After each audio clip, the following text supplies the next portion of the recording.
Hello guys, Logan here. Today's new video, we're going to be doing Try Not to Laugh. So we're doing this video, so let's get into it.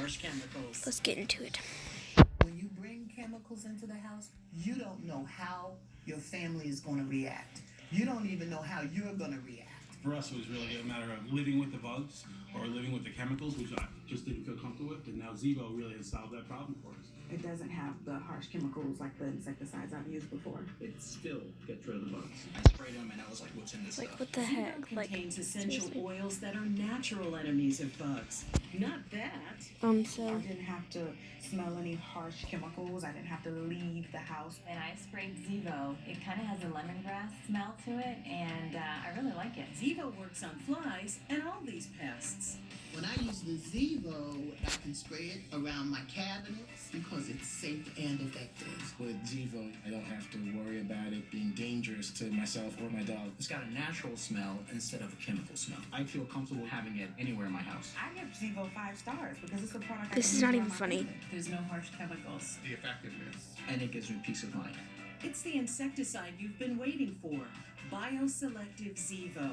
Way smarter than bugs. At select Target and Home Depot stores.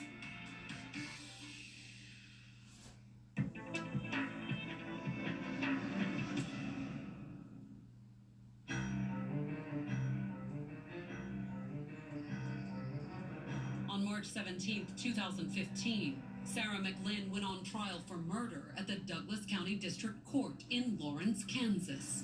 The 20-year-old was charged with killing 52-year-old Harold Sasko, the man she had been living with for more than a year. I always had a gut feeling this was not good for Sarah to move in with Hal, but never would I have dreamt that I'd be receiving a call that he'd been murdered. And certainly not by Sarah. I didn't see Sarah ever as being a threat, being the least bit violent. Her demeanor just never came across like that at all. However, according to the Sorry about prosecution's the audio. opening statement, there was no doubt that Sarah was Harold's killer. We had good forensic evidence, and we had a murder weapon. The lab's able to link the blood that's on it to Mr. Sasko. why But get most this? of all, the prosecution Barely. had Sarah's confession. It was one of the most honest interviews that I've ever been a part of. In fact, the case looked like such a slam dunk for the prosecution that Harold's family was surprised it went to trial at all. I really thought there's no way, there was so much evidence, there was no way she didn't do it. There was some talk about allowing her to plead to a 25 to life sentence, and she would have been eligible for parole after 25 years. With a conviction likely, a plea would avoid the ordeal of a trial. But Sarah had turned down the deal. 25 years in prison was not what she needed. She needed treatment. And in his opening statement to the jury, the defense attorney explained why. Sarah's defense attorney said that Sarah had multiple personality disorder. She didn't do this. Alyssa did this. Alyssa, according to Sarah, is one of her several personalities. The claim that Sarah had multiple personalities caught the prosecution by surprise. I've been a prosecutor for 17 years, and this is the first time I've dealt with dissociative identity disorder as defense. The question was, would it work?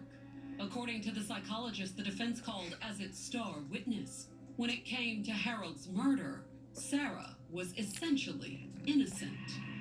This psychologist said Sarah did not have, could not form the intent to kill because she had this dissociative identity disorder.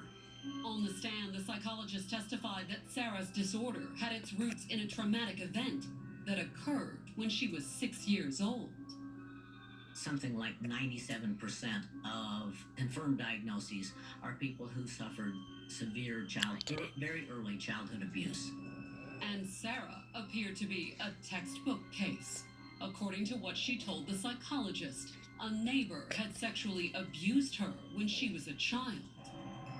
That's how we think this multiple personality disorder started. Sarah also told the defense psychologist that she had been raped by another man when she was 16. He was about 20 years old, and he started coming on to her and raped her.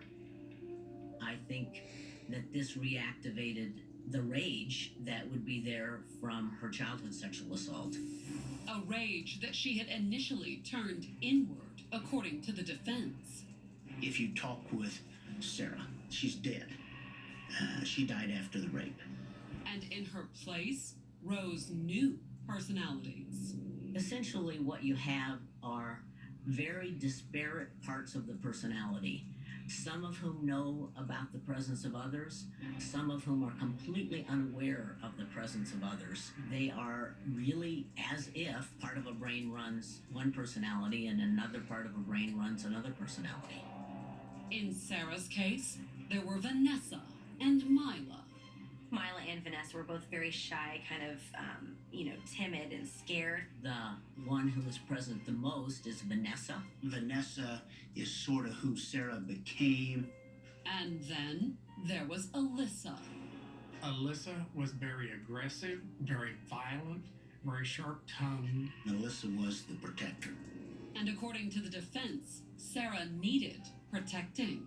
The defense and the prosecution had very different views of Harold Sasko's relationship with Sarah. The defense tried to portray Harold Sasko as somebody that took advantage of Sarah.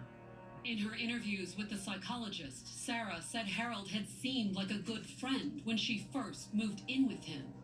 She thought he was going to be somebody that would help her. But then she claimed things had changed. They were smoking marijuana, drinking a lot. He would get drunk and come on to her and try to get her to have sex with him. I don't know that there was ever force used in the sense that it was a rape. But he pressured her for sex. He told her that he was in love with her. And when that didn't work, he said, well, I'm providing food and a place for you to work and stuff. Make you sort of kind of own me. Sarah, contrary to what she'd earlier told the police, said she had eventually given in to the pressure and had sex with Harold. She said that she would get drunk and just lay there. However, according to Sarah, Harold wasn't satisfied. He wanted her to have breast implants. But she said, I'm too young for that. I can't do that. But how long could she continue to say no? He was providing her a place to live, providing her food. And the more pressure Harold put on her, according to Sarah, the more trapped she felt. She just started feeling, used and just very depressed because of this relationship, how it turned out. She was hoping to get a father figure, and instead it was kind of like a predator situation.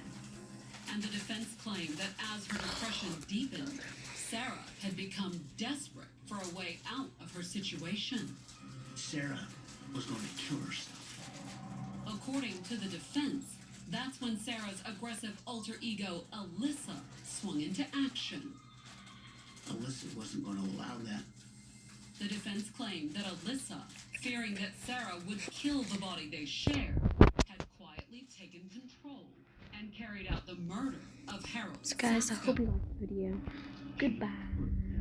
Sleeping pills in his mirror waiting.